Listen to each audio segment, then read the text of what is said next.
Sani Banani Bazali. Hello, parents. So today we're going to be talking about "This Is Not My Hat" and what are some of the things our kids can learn through it, and what are some of the kind of important learning processes that this book facilitates for our kids.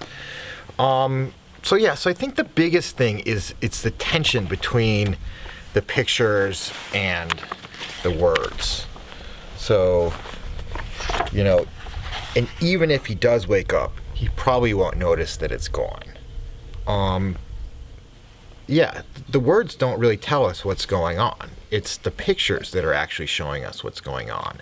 And the kids are basically being asked to realize that what's being said isn't really true. This is a very important skill that we need to develop as adults. And I think it's becoming ever increasingly more important in the world that we live in. With the emergence of things like social media, the existence of fake news has become, really, really, really prevalent.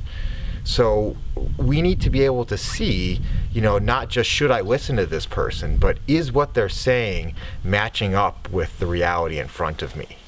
I think it's an incredibly valuable skill that we need as we grow up, that this book does a really good job of laying the kind of initial foundation that kids need in order to do this.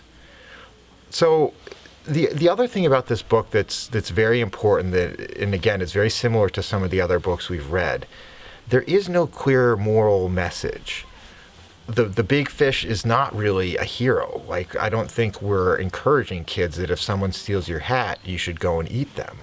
I think it's pretty clear that that's not the message. And so, I think there's a real value in exposing kids to these kind of stories where there is no clear morality. We're presented with a difficult situation and really kind of problematic behavior, and it gives kind of a platform for the kids to think about, well, what should I do? What is the right behavior? This is very different from a story with a moral, because in those stories, we're really telling the kids what they should think. Whereas in a book like this, we're presenting kids with, kind of a situation where we have more information than we think, and that we can really use that information to decide what is the right thing to do. I think this is very, very important, and something that, unfortunately, there's not a huge number of resources out there that do this that well. So I think these hat books are incredibly valuable because they really, really kind of cue the kids up to explore those ideas that are going to be really important for them when they grow up.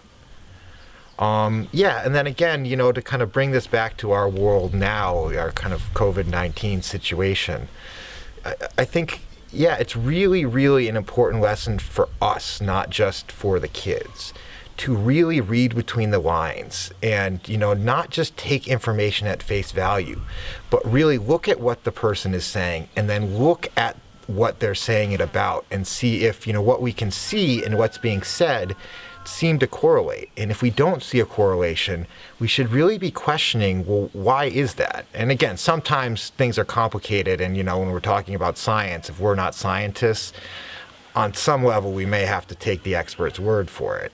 But on a lot of this stuff, the science isn't that phenomenally complicated, and the things that some of our politicians are maybe saying are things that we can think about. So I think we have a real responsibility as citizens to look at these things and to not just push these skills onto our kids, but also, as we're reading these books, to really apply these things in our own lives.